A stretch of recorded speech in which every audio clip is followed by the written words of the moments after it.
Greetings, everybody, and welcome back to Stereo and Beyond. I know the videos are quite regularly at the moment, but I just got in a new, toy to play with because, as I told you before, I write reviews for a hi fi website. Actually, they review all kinds of audio equipment. So it's not really hi fi anymore, but it's just audio in general. But of course, hi fi is still at the core. And I'm really hyped because it's a new product in Europe, and it's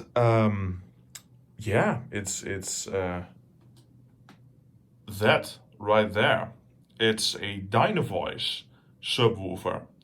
Um, I was just watching Deadpool over here, and my initial impressions, they're pretty good.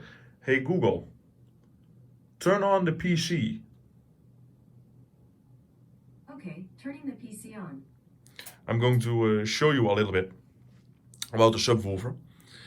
And Dynavoice is a new company. Well, not really a new company, but a new company in the Benelux, Belgium, Netherlands, Luxembourg.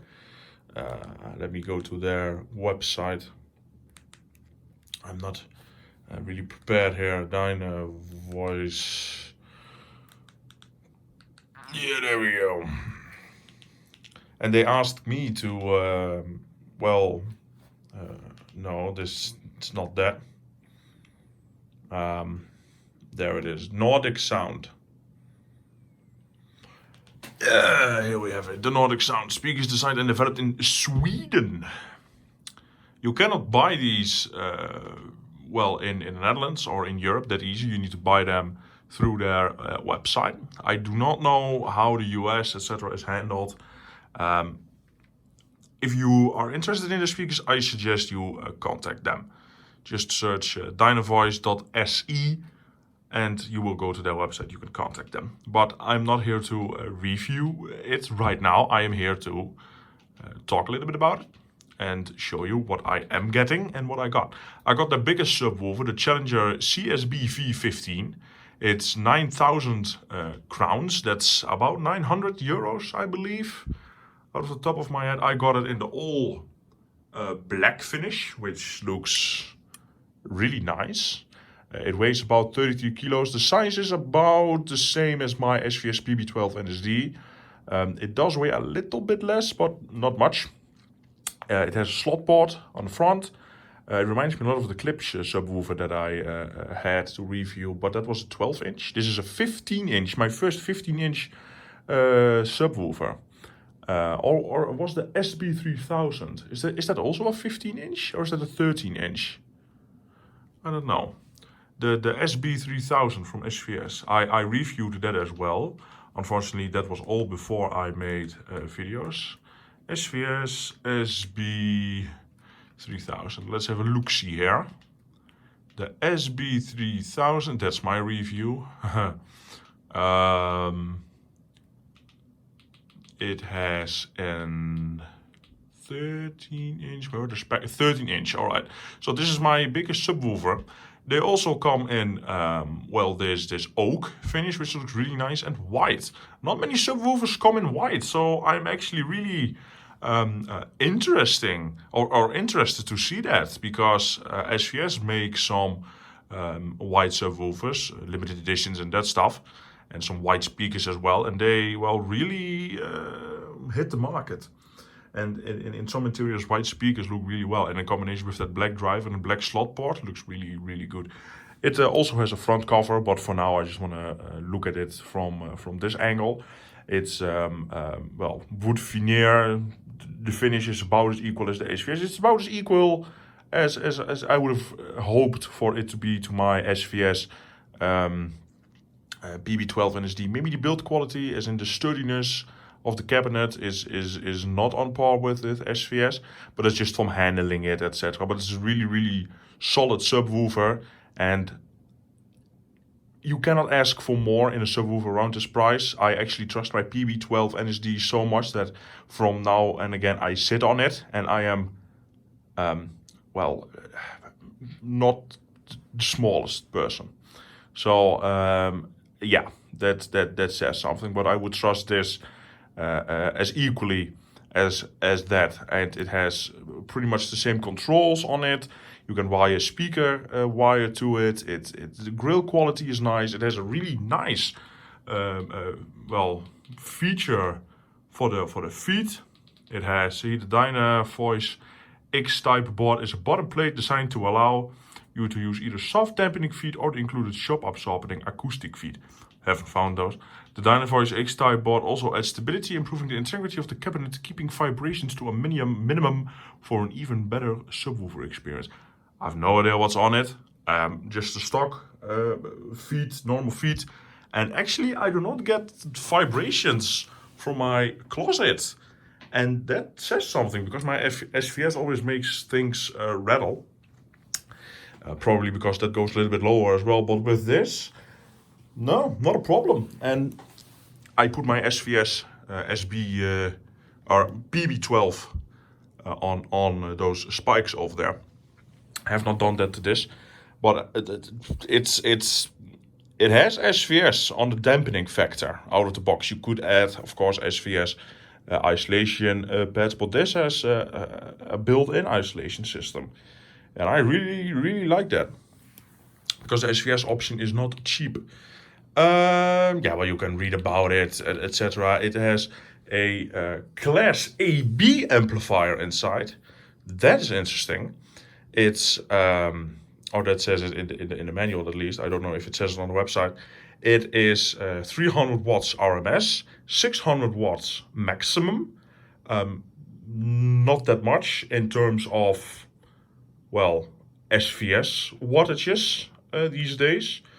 But because I think even my PB12 NSD topples that. But they are quality watts, and same goes with normal amplifiers. That's only a 120 watts a channel, that amplifier. But it's good watts, and you notice that. And straight up, I notice this subwoofer to have really fast bass detail. Every single note comes across really well. Sometimes my SVS, I'm not saying it wouldn't show it. Maybe it's because of the 15-inch driver. I need to do testing, of course. I haven't even measured everything and run Odyssey. I just hooked it up, tested the movie, listened to it a little bit, and thought, this is kind of nice. Frequency range 25 hertz to 150 hertz. So that's interesting. That's not that low. The normal SVS subwoofer goes below that, but from what I am hearing now, it indeed does not go as deep as my SVS, but certainly it's enough. I am getting that feeling in your chest with a good subwoofer. So we are on the right track, ladies and gentlemen, because when I had the Klipsch and the PB1000, the new reference Premier 12-inch Klipsch, I wasn't that amazed by it. Really good subwoofers for the price. Really good. If you have a budget, go with PB1000 or the Klipsch subwoofer. Really nice. But I like that sub bass and that really fast, really intimate bass. And I am bass head, cannot deny it. I love good quality bass more than anything. Same goes for mid-range and speakers.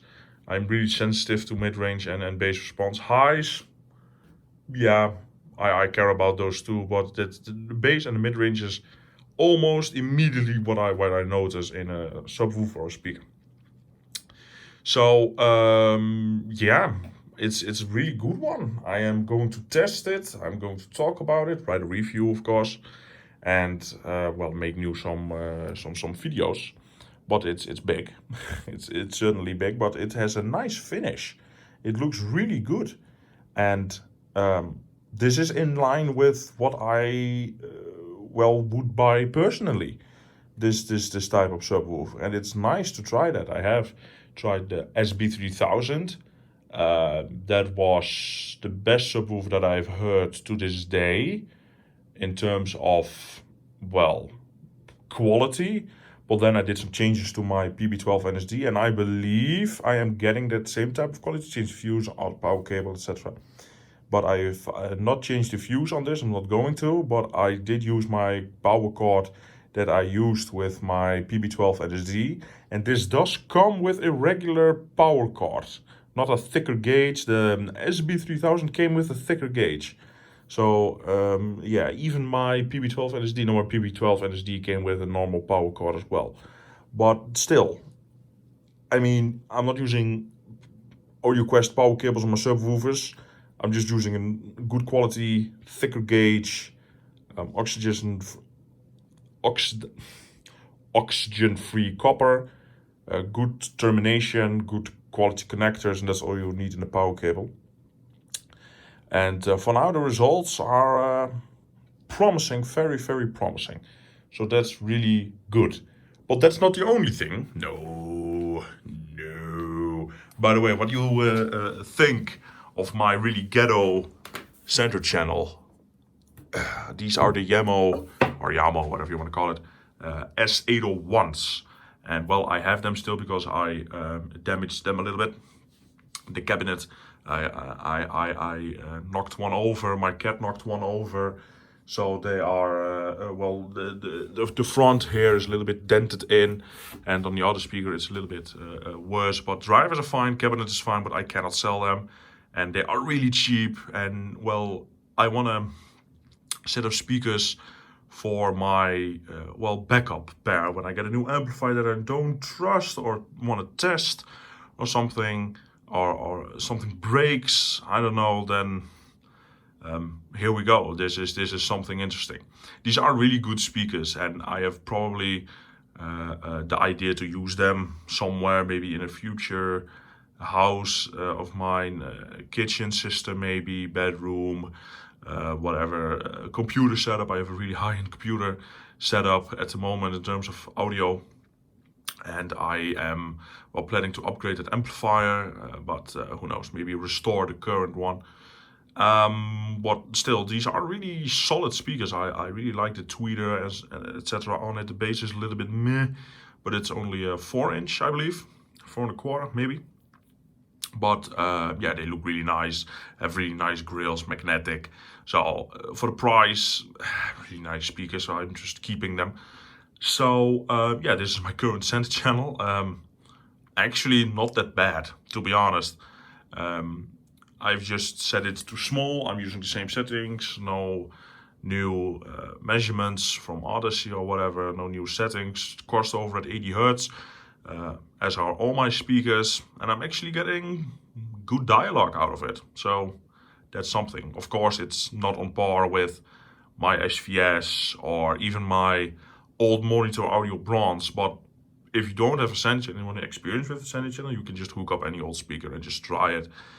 Because I did shut off my center channel in my receiver, but because my left and right are so far, well, in terms of angle for me, they are pointed at my ears, but that is more of a sweet spot. You get a better center image with that location than with that location, and that's why I use center channel, because normally when you're alone you don't need one, because you create a phantom center.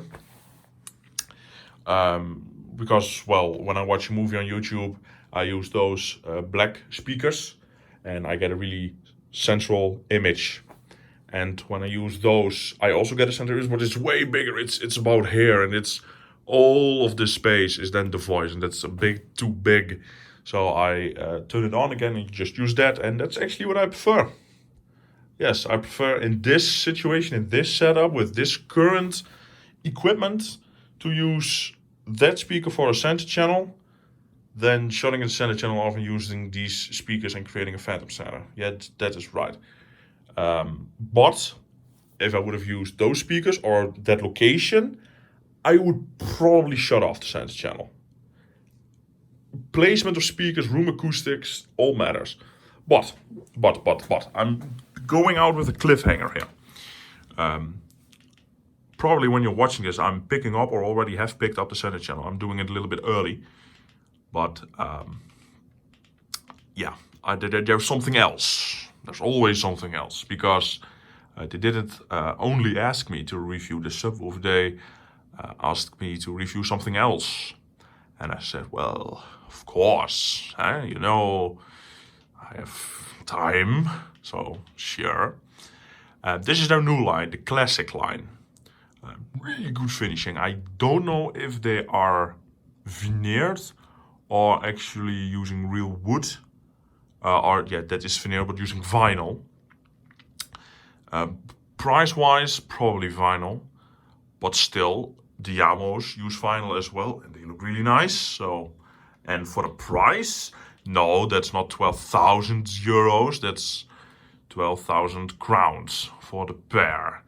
And they asked me first to review the CL16, which is a 6.5-inch bookshelf speaker. And I said, well, that's a nice speaker, would certainly love to. But in combination with that subwoofer, that's a little bit strange, because the subwoofer is more expensive than the speakers. That's normally not the case. And I don't have speaker stands. I'm fine with having bookshelves as my surround channels, because I can just place them on my cabinets or other speakers and use them as surrounds, as I did with the Klipsch RP500s, rather than an entire Klipsch setup for review, reference Premiere. But now I said, well, if it's possible, set me the towers. I'm in terms of stereo speakers, towers do it for me, unless you go with really high-end speakers, bookshelf speakers.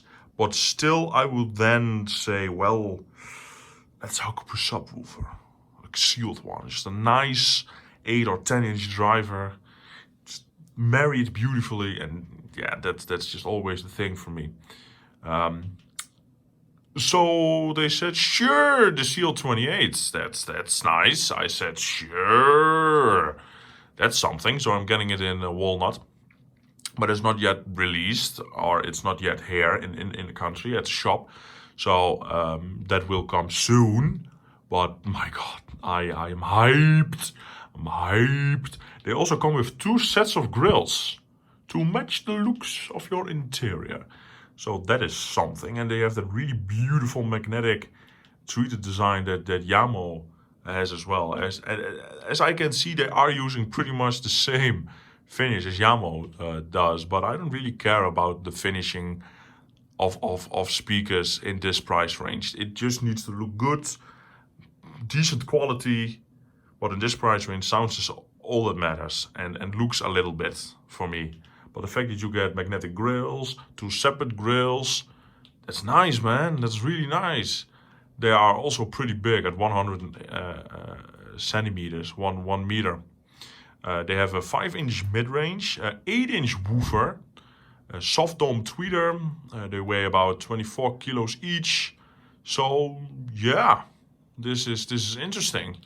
This is the new line. I can't wait to try this. These will replace the 2000s, because I'm not taking those ones out. No, those stay here until I move. Can't lift those.